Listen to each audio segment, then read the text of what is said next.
Hello, everybody. Welcome to this OTR Life. I am Steve, also known as the Flying Smurf.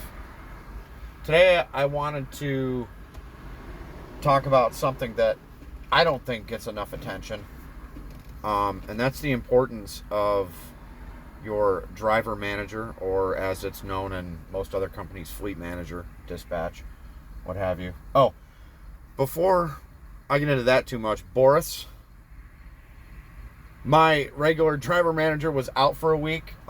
He's been back now. But, buddy, you were missed. You were missed. Um, a lot. The guy who covered, he did okay. Um, it was a little rough. It was pretty stressful for me because when you don't know your or when you don't have a good relationship, a working relationship with a driver manager, you don't know what to expect, right?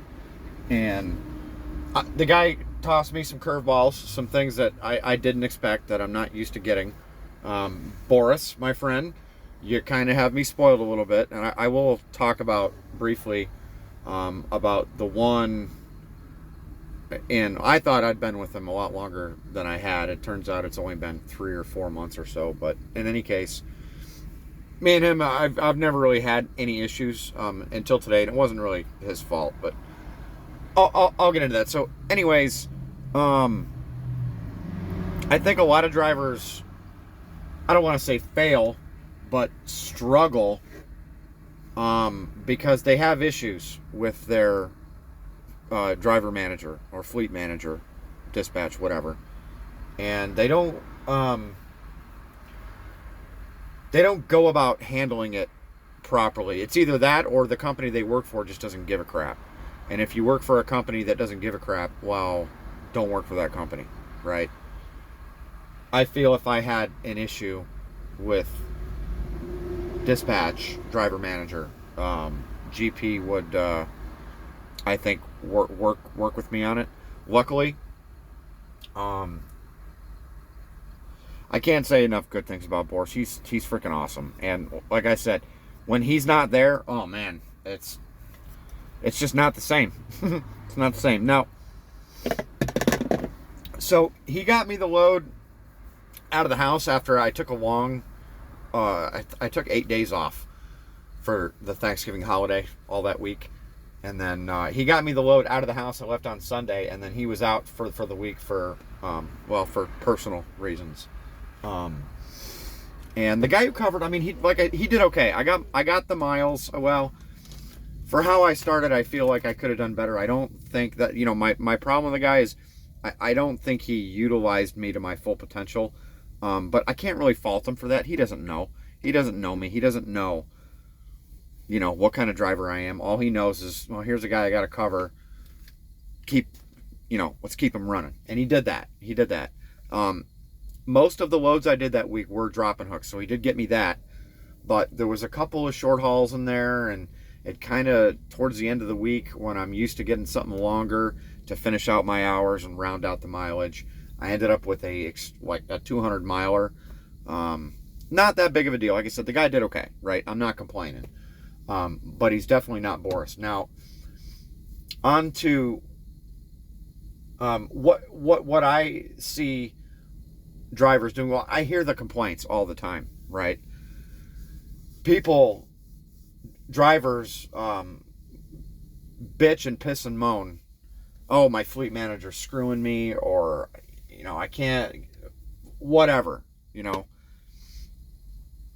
And if you work for a company that'll work for you, and you communicate properly, without having a meltdown. And that's what a lot of truck drivers will do. They will let the frustration build inside them until they have a meltdown, right? And then communicate poorly, and you're not going to get any problems fixed when you're screaming and yelling and cursing on the phone at somebody. You're just not. You're not going to get a good result, right? So if you're having issues with that, you got to communicate with your company. Okay? Well, first, you got to communicate with your driver manager.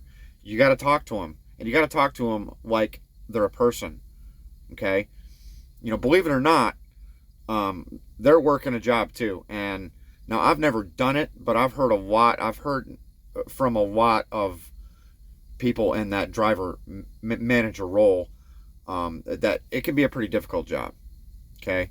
And let's face it, as drivers, as company drivers, you rely on that person. You're a team. As far as I'm concerned, like, I consider me and Boris a team. We're a team. I couldn't do my job without him.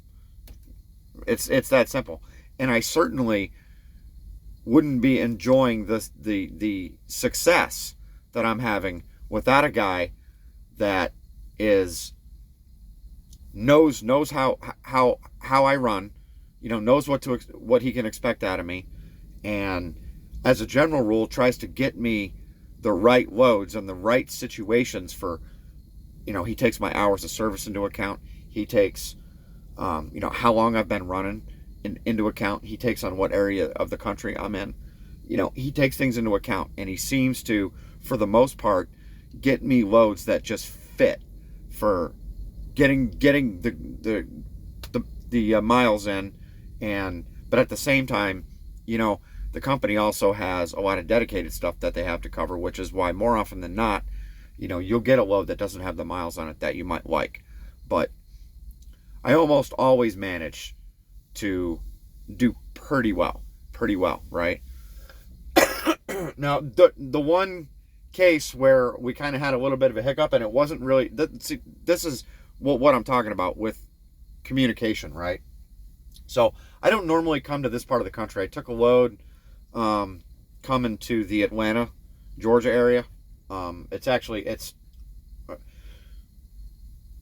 GP has this thing where now they do not want you putting in something like, oh, I don't want to drive the entire East Coast or something like that.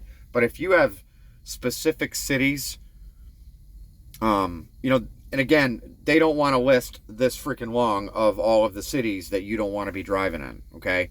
But if you have reason to not want to go to a specific area, I believe it's called the no-go list. There's only one on mine, and that's Atlanta. I don't want to get into it.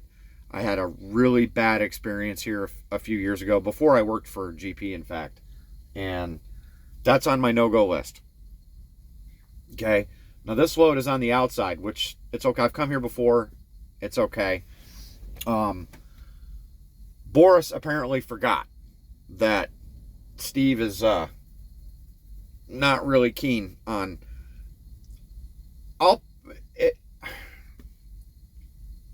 Well, let me explain to you. So I drove 480 miles to get to this delivery, right? So I had a couple hours of drive time left, but it was a live unload. So I sat here. I was going to sit here for a while. I didn't know how long when this load came through. Okay, and it's around noon. All the way around the loop on the other side of Atlanta is where this pickup is. And I was like, by the time I get out of here and then get over there and get unloaded, I'm going to be almost dead in the water, right? And I was freaking out. I have good reason to not want to be anywhere near at this city. Okay?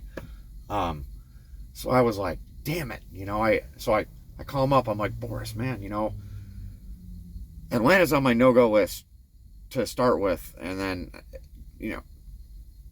that aside, that 40 miles, it took, man, Atlanta's a mess. I want to say the last 60 miles getting here at 9, 10 o'clock in the morning, I think it took me almost 2 hours, right? So I'm sitting here thinking, at best, it's going to take me an hour and a half to get out of there. And by the time I get loaded, my 14 is going to be clicking down.